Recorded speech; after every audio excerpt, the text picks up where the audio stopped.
BBC Two has underwent its first major rebrand since 1991, as the Signature 2 has been retired after all these years of service.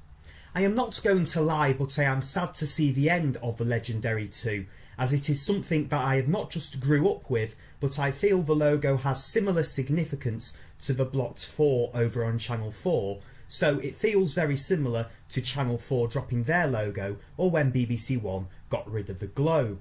or even if McDonald's got rid of a golden arched M. Therefore, the dropping of the 2 may split opinion on this particular rebrand. For me, the 90s idents on BBC Two represented the channel, but many would say that a rebrand was due, as people could tire of them, and this is a good reason for them being scrapped, as we can still remember the old idents fondly. Maybe another reason for the rebrand could be the introduction of Rafe Sands, first seen on the sports strands last year, and this would be a good way to spread it out to the rest of the network, and that is something I would love to see on the different channels, as I would like to see the BBC have a strong cross-network brand, like in the height of the Jill Sands era in the late 1990s, and like on Sky today. The 90s variations of the 2 are obviously one of my favourite all-time sets of idents. One of my fears was obviously that we were going to see a legendary symbol and a set of idents as legendary make way for something dull and drab after the BBC One debacle, but Channel 4 has recently shown us that new good idents are possible. However, it is easy to beat Oneness, as all you need to make a Oneness ident is a Motorola Razr to take clips of random people in Milton Keynes doing diddly squat. Let's hope that this rebrand was a risk worth taking.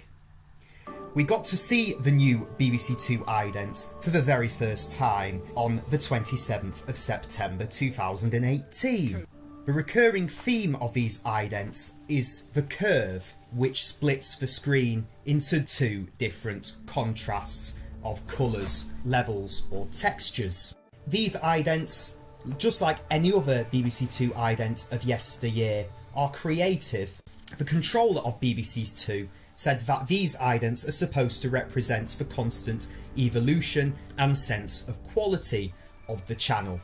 And another aim of this rebrand was to aim the channel to a much younger audience. One thing I have noticed is the similarities with the figure 2,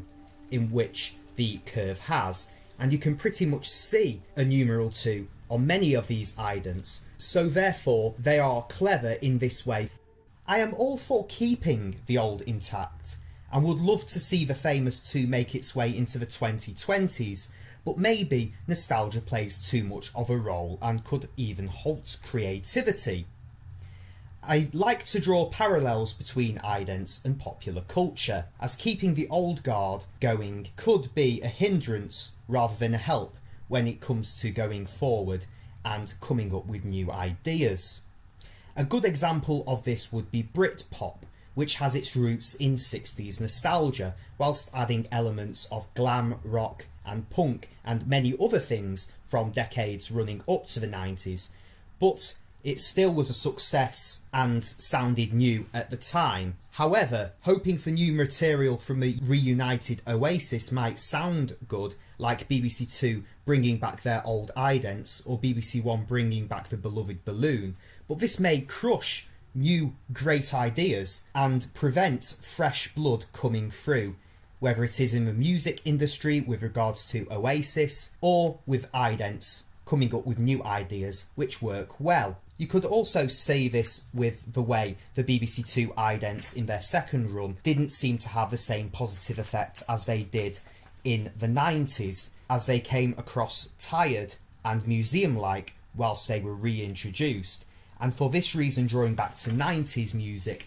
I am against an Oasis reunion, as they will either be similar to a museum band or make new music which is a shadow of their earlier and greatest material, just like many bands have done later in life. Maybe the moral of the story is to stop living in the past, which seems to be an issue at the moment with examples of bringing back the things which were all the rage in the 90s, as with the recommissioning of TFI Friday, which eventually was axed at the end of 2015. We've also seen how tired Big Brother and The X Factor have looked. This also makes me thinking that axing The Big Breakfast in 2002 was a good idea after all, as maybe fresher ideas are needed on TV, even if it does take inspiration from former glories. Maybe in that area we need to give youth a chance, and maybe in terms of a BBC ident, we need new ideas to appeal to a new generation of viewers, which indeed is the aim of these idents, as earlier stated.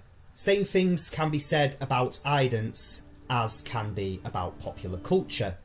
as we saw Channel 4 do a really good job recently with bringing back old elements from older ident packages, such as their iconic jingle, but coming up with a new, fresh idea which works well and looks amazing, such as the Iron Giant, which is a clever take on the Channel 4 symbol and could become iconic, and we will possibly look back on the Iron Giant fondly, like the idents of the noughties were looked back with fondness. And they also had similarities to the 80s logo in terms of a formation of a logo.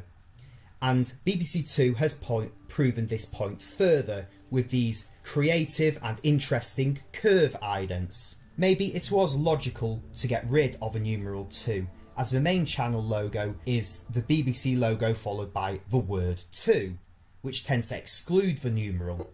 The 2 stayed on air in the late 90s due to their popularity, but maybe with the rebrand it would have made sense to bin it 20 years ago, just like they did with the one on the other station to fit in with the Jill Sands Martin Lambie Nairn rebrand at the time, as having the word and the number could be a bit messy and thus confuse the public on what the actual symbol of the station is. But maybe 2 fitted in well with the cross-network branding at that time, as did the balloon as well on other bugs on BBC Three. But looking at BBC One and BBC Four nowadays, maybe the 2 is now out of place. My favourite idents from this package include the fireworks one, the very first one shown, which is the one containing the balloons, which reminds me of 2 things, one being a Channel 5 brake bumper and the other being the formation of a Teletubbies logo, especially with the sound effects. I also like this very black one, which reminds me of Inception. The fluffy one, which for me would be good for introducing CBBC programmes, which you could also say about the balloons ident, and this black terracotta looking spinny causeway, which reminds me of an ident Northern Irish viewers would have seen in the noughties, and also the latest Arctic Monkeys album cover are also alongside my list of favourites. As I hoped, Reef has been used in the presentation, which is good. However, they are still using the 2007 channel logo in the old bespoke channel font. We get to see the font in 2 forms, as we first see it in serif before morphing into the regular form towards the end of a promo. I would however love to see more Wraith across the BBC, and would have preferred it to be used in the BBC Two channel logo. These idents are also used to introduce the promos, and they get me questioning whether I am watching an ident, a sting or a promo.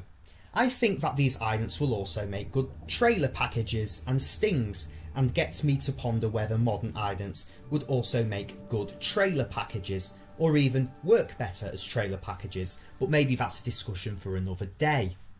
However, this approach I found interesting and slightly clever, and in a way it strengthens the BBC Two brand and exposes us more to the channel's campaign. There is also something very Channel 4 and Channel 5 about the idents, thus proving a theory I came up with last year about Channel 5 having an influence on, or even predicting, what a TV ident of the future would look like. This is due to the ident not featuring a logo or numeral in full. These idents remind me of a 2015 batch of logoless Channel 4 idents, and the 2 contrasting tones shown in the idents on either side of the curve remind me of the approach Channel 5 has took recently with a quantity of 5 in their idents, whereas BBC Two focuses on 2 different things. The ambience of these idents and the split screen also reminds me of the incumbent set on BBC 4. Another similarity which has been pointed out is the similarity between the curve logo on the idents and the old Radio 2 logo from the early 1990s. At the end of the day, I am sad to see the end of one of my favourite sets of idents and an iconic logo, but at least we can remember them with fondness for what they were. However, we have to have a fresh set to enjoy it, as it is so easy to cling on to past glories, but maybe we need new approaches to blow the cobwebs and bring in a more youthful look. These idents are on the whole good and very creative, thus keeping the BBC 2 nature to them, which is good after making a bold decision in getting rid of one of the most iconic and beloved sets of idents in TV history. They have also done well with keeping with a modern trend of a TV ident based on abstract symbol championed by channels 4 and 5, and they have made it look good. They were, after all, probably the medicine the brand needed. I am Tim Goodwin, over and out, take care and peace.